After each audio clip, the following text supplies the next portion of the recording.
are Locked On Rays, your daily Tampa Bay Rays podcast, part of the Locked On Podcast Network, your team every day. Hello, my name is Kevin Weiss. I'm Ulises Sambrano, host of Locked On Rays, part of the Locked On Podcast Network. You can subscribe to Locked On Rays on Apple Podcasts, Spotify, Stitcher, Odyssey, and online at fanstreamsports.com. We're also on YouTube now as well, so be sure to check us out there. You can also follow us on Twitter and Instagram at Locked On Rays, and email us anytime, lockedonrays@gmail.com. Well, Ulises, it wasn't the best of showings yesterday as the Tampa Bay Rays lose to the Toronto Blue Jays by a score of 6-3 and lose that 3-game road series 2-1. However, the Rays still stand at 90-56, the Blue Jays at 82-64, and despite as good as the Blue Jays have been as of late, they are still deadlocked with the Yankees and Red Sox in the AL East, and still all those teams are 8 games back of the Rays. That's why wins on May the 3rd are as important as September 13th. Mm-hmm. And so you accumulate your wins. That's what's happening right now.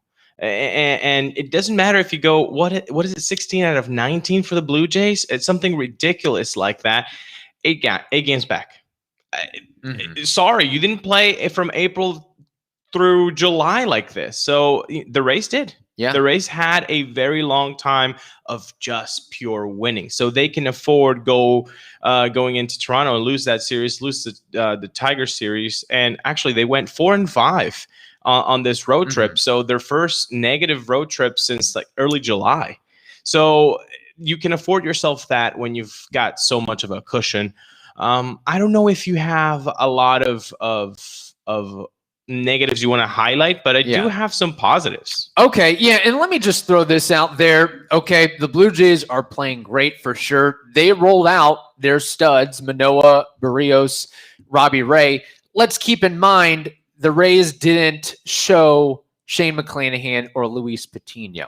So this isn't a playoff series. I don't think and I would expect, yes, the Rays have been struggling in September, but it was a 9-game, 10-day road trip. Yeah.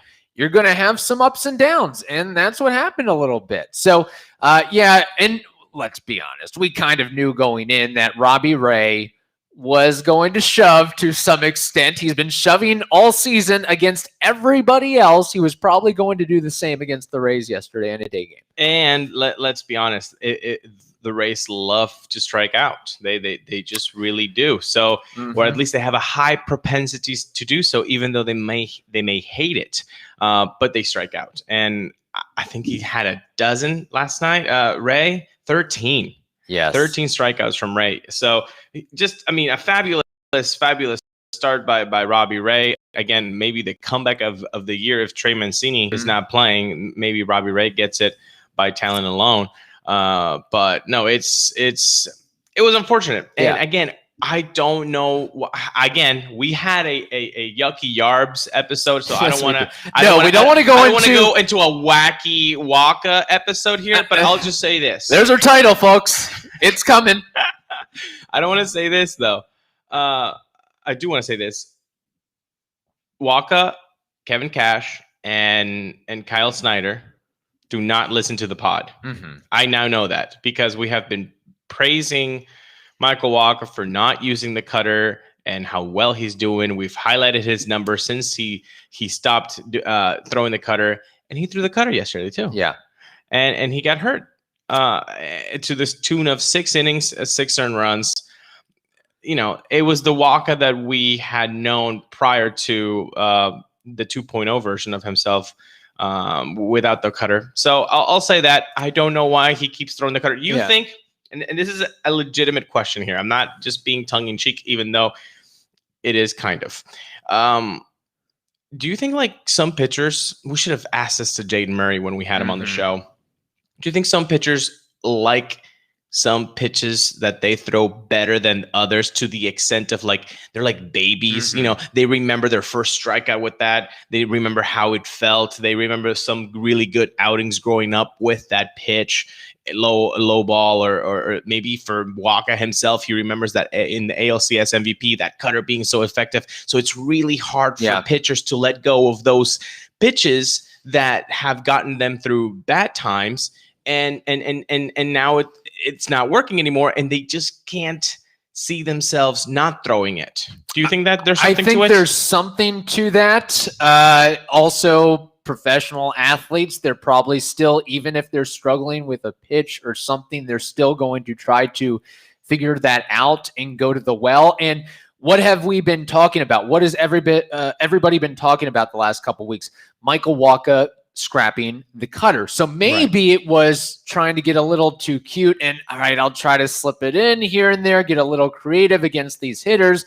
Of course, it didn't work. It was the guys that you would expect to beat up on that pitch, and Michael Wacha, the Bo Bichette's and Vladimir Guerreros, they certainly weren't fooled by that. But I have no problem with, using the cutter once, twice, three times, slipping it in every once in a while, but I certainly wouldn't go about and more than a handful. It was, I think, 8.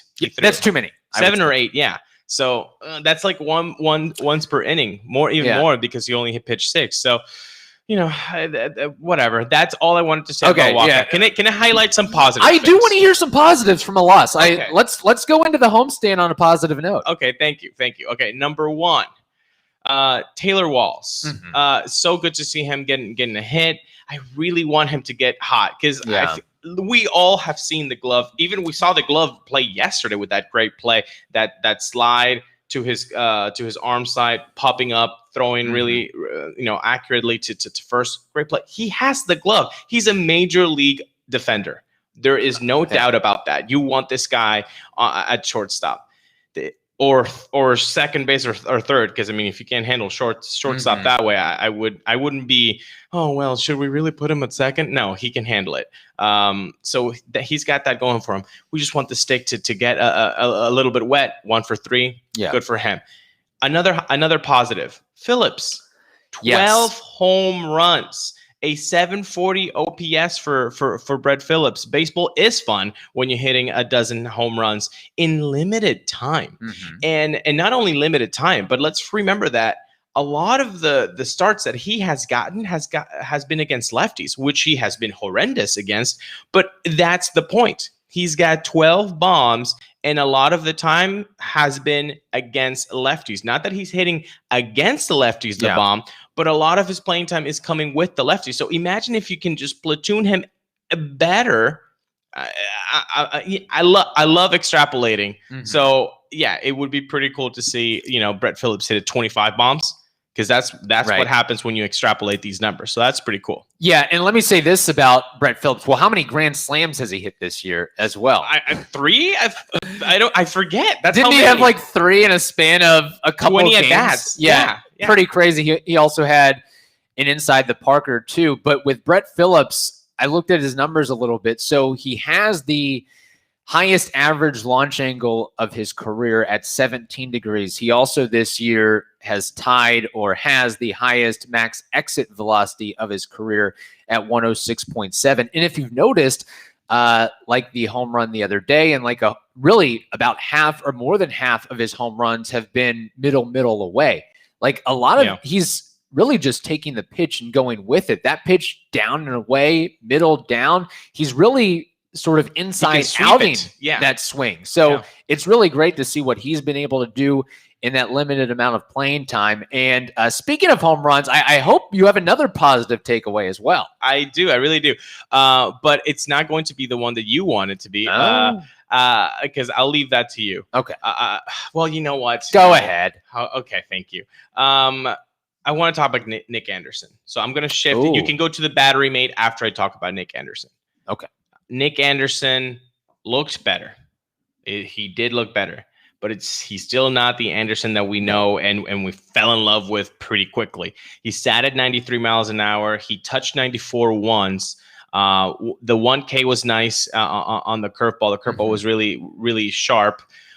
So let's hope that this is the beginning of good things, Kevin, because this bullpen would really behoove themselves to find an arm like Nick Anderson down the stretch. And I want to give praise to Kevin Cash here for using him in low leverage situations right now. This is not the time to give so much pressure to Nick Anderson. Use him right now as you use Conley. Yeah, that is up. Great job by the coaches and the staff. Not a Kevin Crash moment, but a Kevin De Niro moment. Indeed. When's the last time Ulises has given Kevin Cash props for something? I don't know. When was the last time I said Kevin Crash? Come on, give me something. It has been a while. Good point. Good point. I think things have really changed since you saw Kevin Cash going for a jog on Beach Drive. I hope I'm not releasing too much information there, but you may find Kevin Cash going for jogs around that area or purview every now and again. Yes, Nick Anderson was better in this outing than his first outing. Correct. The velocity and the spin rate is still, again, I think it's going to take time to get that back up there. He is certainly not the Nick Anderson we saw for 2019 and most of 2020, but I did appreciate the fact that he did a better job of carrying that fastball to the top of the zone and then breaking the curveball to the bottom of the zone.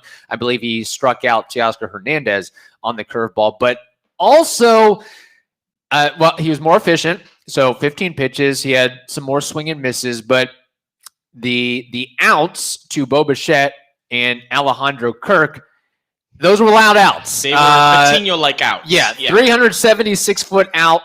Fly out to Bichette, or for Bichette, 379 feet for Kirk. Yeah. And let's remember, in his first outing coming back, it took a Kevin Kiermaier, maybe his play of the year. You're going to add that to his highlight play in his Gold Glove candidacy. Yeah. That saved a run, if not more, there. So it's slowly but surely with Nick Anderson. And I think I'm not going to I'm not going to give Kevin Cash a standing ovation because I think it speaks for itself that you don't want to throw Nick Anderson right into the closer role immediately. Or at least high leverage. I want him to be part of the B squad right now, and I feel like that is exactly where he needs to be right now. And so good for the coaching staff to do that. How about this? There's one, actually, it's kind of amazing that we are so positive today after a loss. And I do want to highlight, are you going to let me highlight this final positive? I would put money on it that you are going to highlight the last positive. Okay, I will do that. But first, we've got to tell you about DirecTV Stream.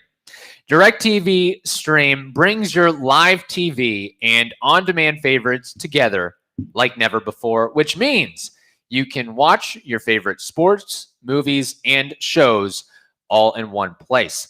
And the best part, there's no annual contract. So stop waiting and get your TV together with DirecTV Stream. You can learn more at directtv.com. That's directtv.com. Compatible device required, and content varies by package. Let's see. Something else. There was some other that happened yesterday besides the Rays striking out 15 times total between Robbie Ray, Joaquin Soria, and Romano. Yeah. Who Romano's gotten rid of that the squat, which I loved when he'd throw at the Trop because then that really got the crowd energized. He also has totally transformed his facial hair vibe. He's got kind of a terrible looking mustache, but he had the Kittredge beard going on. It looked like you had a couple birds nesting there. I think that's why he had to shave that thing. That was a disaster. That was. Remember that Family Guy episode with the bird? Yes, that's exactly what I'm referencing. See, we get each other on occasion. Oh my god! But that's not what I want to highlight. That's not my positive. What's your positive? Hit me with it. Okay, something about 30. Oh, you mean that strong gator that came out? Strong ox. Yeah. Who would have ever thought that in the beginning of the season? Two people, his wife and his parents. Like that's the amount of love and support, because I don't feel like that there was any amount of love and support after the numbers that he had put up with. But what a comeback. Again, another comeback of the year kind of candidate. Yes. For the American League. dude, Mike Zunino's just 2021 has been unreal. He has actually been the better than the catcher than we thought we were getting for the 2019 season. Incredible. Good for him. Yeah. So in that home run, that 30th homer of the year, clearly, obviously, a career high. It was like, I don't know how he got that thing out with that launch angle. That for 99.9% of other baseball players, that would be a flyout. That might not even reach the warning track. But with his strength, and he wasn't, it's not like he had his head down and focused on the pitch. Like, he was just trying to protect, I think, with a 3-2 count and sticking the bat head there. Yeah. It was the fourth slider in a row that Ray threw to Zunino, and I think he was just, hey, I got to try to foul this thing off. And if Robbie Ray was exasperated that, how the hell did this thing fly out? And again, thank Robbie Ray. It was against Robbie Ray. Yeah. So no cheapies here for Papa Mike. No, incredible. And I don't know how many he's got in 16 games left. Ooh. Maybe a couple more. 2. They're going for that club record. 32. They got 2 yesterday. They're going for that single season club homer record for the Rays. They're on pace right now. They're on pace. They need to break 228. So we'll keep the countdown happening. But no, great for Mike Zunino to show that pop, and hopefully he can get a couple more. So according to Baseball Reference, he has accumulated 3.3 WAR, and let's acknowledge. What about Fangraphs though? I haven't checked Fangraphs, I'll but check. I would imagine it might be slightly higher if they put more weight on the defensive angle of things. And he's above the Mendoza line. Can he keep it up? That is a big question. That was one of our major prop bets heading into the season. And you know what? At this point, I don't even care if I lose that prop bet with the amount of power he's had in the OPS that he's had. Well, I think that speaks for itself. There wasn't any power really before. So you were like, at least give us more than 160 or 147 like last year. Man, he had it rough last year. Yeah. But he's hitting 202 with, slugging a 542. That's incredible. 3.7 F4. Okay. So 3.7, and what is in Baseball Reference? 3.3. Okay, so we can average those out to like a 3.5. Yeah. 3.5 WAR from your catcher. That is pretty good money. And you know what's also pretty good money? Maybe you can go to the Trop for $10 this weekend and the next week and see Papa Mike pop 31 or pop number 32. Maybe number 33 and 34. Maybe you're lucky. I don't know, but I'm going on Saturday. Yes. Kevin, are you going on Saturday? I am indeed. Look at that. It's $10. People, let's show up. I understand everything. This is not against the fans. The situation with attendance. You guys know that I don't feel like that. But when it's $10, there's enough people in the area to make it fill up for $10. That is. Come on. We got to go. Especially with a team that has won 90 games at this point and is playing for a lot. Thousands of tickets have been made available for each game at the $10 price mark in the lower reserve sections. That's $129 to $149. And the GTE financial party deck sections. Not just the $10 ticket price, but concession specials as well. Yeah. $5 Budweiser and Bud Lights. I wish they'd add Michelob and Miller to that, but what can you do? $4 Coca-Cola soft drinks. I might have to go with the Coke Zero there. And $5 popcorn and candy. So still no excuses. Still too high for the popcorn. I know, but on the whole, on the aggregate, it's still a very good deal. And credit to the Rays for listening. Yes, listening and slashing ticket prices like Crazy Eddie. And maybe this was always the plan, right? Like, well, we're not going to announce it so early, so the next homestand before, people can still buy the $38 tickets like we did. Hello. But no, I think it's great. I think we should show up, and I want to give props and for people that are going to say, well, Ulises, it's so far away, and all the things that we already know about the stadium situation. I'm going to give props to people who live in Orlando, like Carlos Herrera and Melissa Herrera, who are actually making the trip. So if people from Orlando can make that trip, I don't really want to hear it from people that live in Largo or Sarasota or New Tampa, because I'm in New Tampa. So I'm making that drive. It's $10. I think we should all do that. It's $10, Kevin. Yes. Come on. We can't not show up, right? And if you're worried about the parking situation, just do what I do. Show up 30 minutes after first pitch. We're giving you there you go. That's a great tip. Pro tip. I'm trying to help out here. I'm trying to help out. Speaking of all this. Yeah. So 4-game series versus the Tigers, and we'll break them down briefly. I mean, we did just face them, but with the ticket prices being what they are, and there's a lot of other things going on. I mean, this is also the time where I would think the Michigan Snowbirds are starting to make their trek to Florida and the Tampa Bay area. But sure. Miggy Cabrera, future Hall of Famer, is going to be playing. Thursday, tonight's game, there's complimentary tickets for active duty, retired military. Friday, in honor of Roberto Clemente, the Rays will have $21 tickets available in the 200 level. Plus, if you bring, they're doing a whole food drive deal. So if you bring non-perishable items, you can get ticket vouchers for next year's games. Look at that. So you're kind of coming out on top if you show up there. Saturday attendance could be an issue here. How come? Because, and it's not, If we're you bring- doing our part. If you bring pigskin to the table right now, oh my God, I got you. I got you red-handed. Damn it. It's a happening. Football game. I'm sorry. What's happening on Saturday?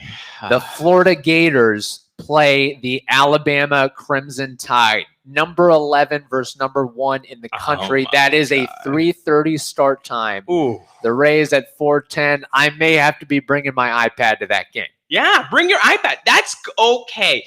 Go to the Trop, bring your iPad. In fact, maybe sit in the concourse area and say to some very nice Tampa Bay Rays Tropicana Field employee, hey, can you put the Alabama pigskin game on, please? I need to get some football. Although you don't say that. No. You say, can you put on the Florida game? Don't say put on the Alabama game. You might you might get hurt. You might get knocked down. Yeah. Which I wonder if they would do that. I mean, it's they've got so many televisions in the Trop. I'm sure they want to accommodate. Yeah. Exactly. So especially if they're wearing Rays gear, right? Yes. Yeah. Certainly. And now Sunday is Dog Day at the ballpark. From what I understand, that game is sold out. Look at that. That's awesome. Yeah. So, and the Bucks play at 4:05, so it kind of works out because I imagine that's a 1 p.m. game for the Rays, and then you watch the Rays play, then you can watch the Bucks play, make a whole Sunday afternoon and evening of it. So, all that said, Ulises, 4 games against the Tigers. Okay. With all these promotions going on, over under 60,000 butts in the seats over the course of these next 4 days. I believe in Rays fans wanting to see this team down the stretch. It's the last homestand. There are no more games at the Trop. And you know what? Playoff games, everybody's going to go to those, but there aren't as many tickets as you guys think for the postseason. So I'm going to say yes. People are going to get excited. It's $10. Everybody's going to show up. More than 60,000. Okay. I haven't looked this up, but maybe I needed to check the minor league schedules of some of the other teams in the Tampa Bay area. Yeah. That adds up. Yeah, it okay, does. That's something that Michael Lortz pointed out when he was on the program, that if you think about it, Tampa Bay basically has 5 or 6 professional baseball teams. Yeah, you've got the major league team, but you've got a slew of teams where you're that. If I don't want to drive on a Wednesday, but I want to get some baseball and I can get it at Yankee Stadium for $10 with free parking. Why wouldn't I do that? Oh, well, you don't get to see. Yeah, I get, but I'm a baseball fan. If I want to do that, I can do that for a 20-minute drive. Yes. So that is competition. And yeah, it's only 2,000 people there, let's say at Yankee Stadium, or let's say less, 1,000. But you have 1,000 here, 1,000 in Dunedin, 1,000 in Clearwater, 1,000 here. That's 5,000 people that are so baseball fans, but are not willing to make that drive, that you're losing 5,000 seats. At least. Plus, you have families. And it's a lot cheaper to take a family of 4 or 5 or 6 to a Tampa Tarpons game where tickets are $6, and you can basically sit, 10, 12 rows up from behind home plate and not have to pay for parking, and you get more affordable concessions, and you're still, you got a 5, 6, 7-year-old kid trying to get him into baseball, trying to get her into baseball, softball, whatever it may be. I'm not going to spend hundreds of dollars on a weeknight, and if it's out of the way. So, and also it kind of, I mean, it's great that spring training baseball is such a big deal in the Tampa Bay area, but it also, in a way, I feel like kind of keeps those allegiances for all the transients. You have the Lakeland Tigers, you have the Tampa Tarpons Yankees, you have the Clearwater Threshers, you have the Dunedin Blue Jays. Throw in the Bradenton Marauders if you want to. I mean, how many games do Rays front office say that Rays fans go to? 2 or 3 a year, right? Yeah. Well, if you're a Tigers fan, you can see them the whole spring training in Lakeland, and then you can get to see them. Hey, guess what? 4 times at the Trop on a weekend. That seems like a pretty good get to keep your fandom in place. That is a good point. And you're out of region, so most, if not all of the Tigers games, you're going to be able to see on MLB.tv. So, it's a problem. But enough of that. Okay. So you said over 60,000. I believe in Rays fans. Okay, yes. We got to make a prop bet. I think there's only one place that you can make a prop bet on something like that. That is BetOnline. BetOnline is your number one spot for all the pro and college football action this season. With a new updated site and interface, even more odds, props, and contests, BetOnline.ag continues to be the number one source for everything football. See, Ulises, they're talking about football as well. It is immersing here in the United States. So head over to the BetOnline website or use your mobile device. Like, I'm going to have to send this live read to the bosses there. They're going to enjoy this one. Head to the website or use your mobile device to sign up today to receive your 100% welcome bonus. That's double your initial deposit just for signing up. Don't forget to use the promo code NFL100, NFL, the numerals 100. BetOnline, it's the fastest and easiest way to bet on all of your favorite sports, and they're your online sportsbook experts. BetOnline. If you know me, you know that I love to save time and money, and that's why Rock Auto is the place to go. Why choose to spend 30, 50, even 100% more for the same parts from a chain store or a dealership? It doesn't make sense. Rock Auto is a family business serving do-it-yourselfers for over 20 years. Rock Auto prices are reliably low for every customer. They have everything you could ever want: brake parts, tail lamps, motor oil, and even new carpet. Go explore their easy-to-use website today to find the solution to your auto part needs. Go to rockauto.com right now and see all the parts available for your car or truck. Write "Locked On" in their "How Did You Hear About Us" box so they know that Kevin and I sent you. Amazing selection, reliably low prices, all the parts your car will ever need. rockauto.com.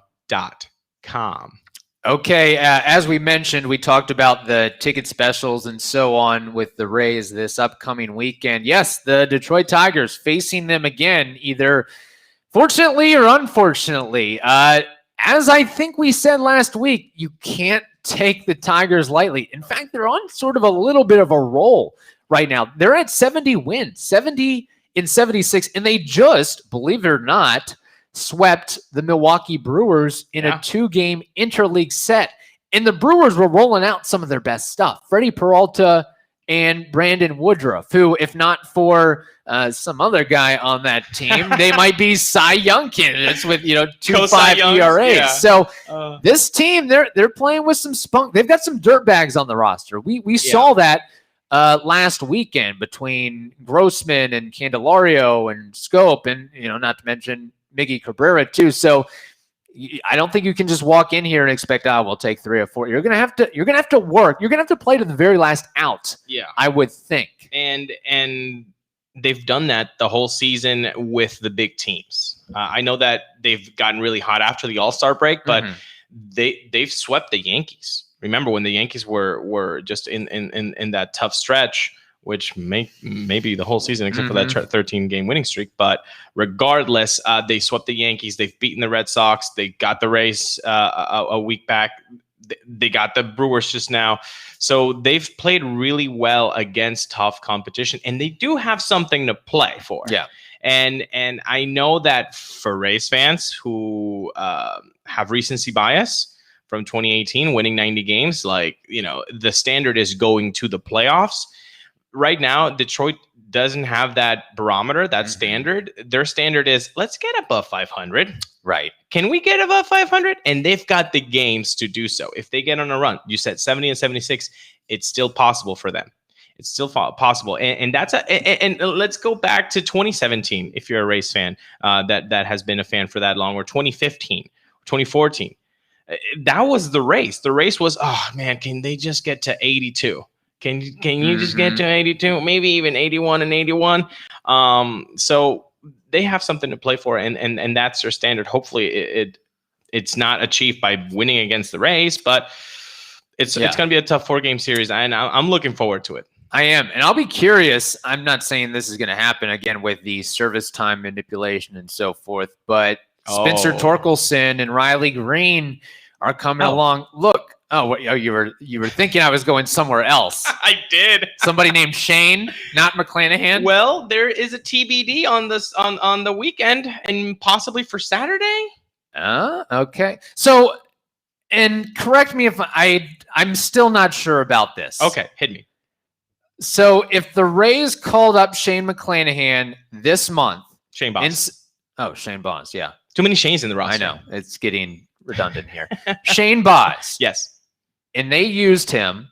They call him up. We're going to use you regularly through September. They can't use him in the playoffs, or they can? I believe that the only option, because he wasn't on the 40-man or the 60-day IL. Okay.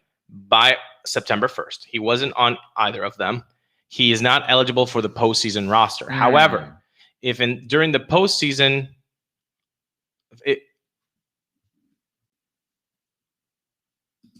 sorry, I think we're having some technical difficulties, but I think we're back. Okay, there we back. go. I don't know what happened. We're live there. Yeah. Continue. Okay, so because he wasn't on either of those by September 1st, he's not eligible for the playoff roster. However, if a playoff player in that roster gets injured, then I believe he's eligible to go to the playoffs. So Ryan Sheriff gets called for, or Adam Conley, and whoever is gets injured, then he is able to replace them on the roster. So that's where we are. At least that's how I understand the rule. There might be another loophole on Article 6.356C that I haven't read, but that's how I understand the rule. We might have to ask Eric Neander or Peter Bendix or somebody like that. Yes. Silverman, maybe he'll know. So there could be an injury, right? There could be. I feel like who's getting injured at perfect time? Well, I don't know, and that's a really good conspiracy theory because it's kind of tough though, because you're gonna be like telling that player, hey, we need to sit you down. But they're all professionals, and that's okay.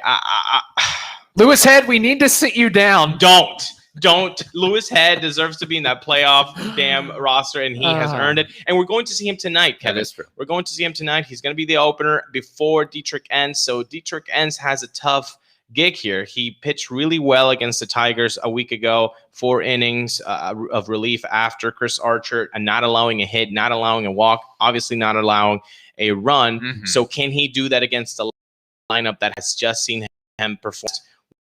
We'll see, but good things for my takeaways. Lewis Head and Dietrich Enns are joining forces today, so that should be a good game. One last thing I want to mention, just to come full circle here with the Mike Zunino hitting 30 home runs. I think there'd be more people talking about this if not for somebody named Salvador Perez, who has 44 with the Royals. Although 30 of those have been hit as a catcher. Yeah, the other 14 as a DH. But real brief trivia question. Okay, cool. The most home runs hit by a catcher in a single season is how many and by who? I'll give you one guess. Johnny Bench. The name is correct. He did not hit 50, but if 44 isn't, maybe real close to 47, 48. I'm going to go with 48. 45. Still very good. Okay. You know your baseball stuff. Also, real quickly, yes or no question. We're running long here. But Salvador Perez, Hall of Famer, yes or no? When it's Not all yet. said and done. Okay. Not yet, but give me a couple more seasons like this. He already has the ring. He already has an MVP in the playoffs. Yeah, you're making your case. And like people in the Royal Circle say, there hasn't been a much more beloved player in Kansas City since George Brett. Yeah. That is a tall order. And again, you're a catcher. So you know how we always compare, third baseman. Well, Longoria doesn't have the numbers. He's no Brooks Robinson. Right. He's no Mike Schmidt. Well, look at the catchers for the All-Star, for the Hall of Fame. You can really make the case if he keeps going that he's going to be among the greats. He's building quite the resume. 7-time All-Star, 5-time Gold Glove, 3-time Silver Slugger, World Series champion, World Series MVP. Very good stuff. There was one other point I wanted to make on all this, but I lost my train of thought. It's a Thursday, folks. Dang it. I wanted to say something about Mike Zunino and catchers, but I totally forgot. Well, I bet you're going point. to write it down and either tweet it on @LockedOnRays or, send us an email. LockedOnRays@gmail.com. We're always, reading your emails and responding them. So be sure to do that. Thank you for giving me that time. I did think of what I was going to say. There you go. New market inefficiency. Yes. Catchers, position players, whoever it may be, more of those types of guys will be having Tommy John surgery to tap into the power like Salvador Perez has tapped into his power since getting TJS. Boy, oh boy. Yeah. On that note, that wraps up this edition of the Locked On Rays podcast. Now, tell your smart device to play the most recent episode of the Locked On Bets podcast. Hope you all have a wonderful day.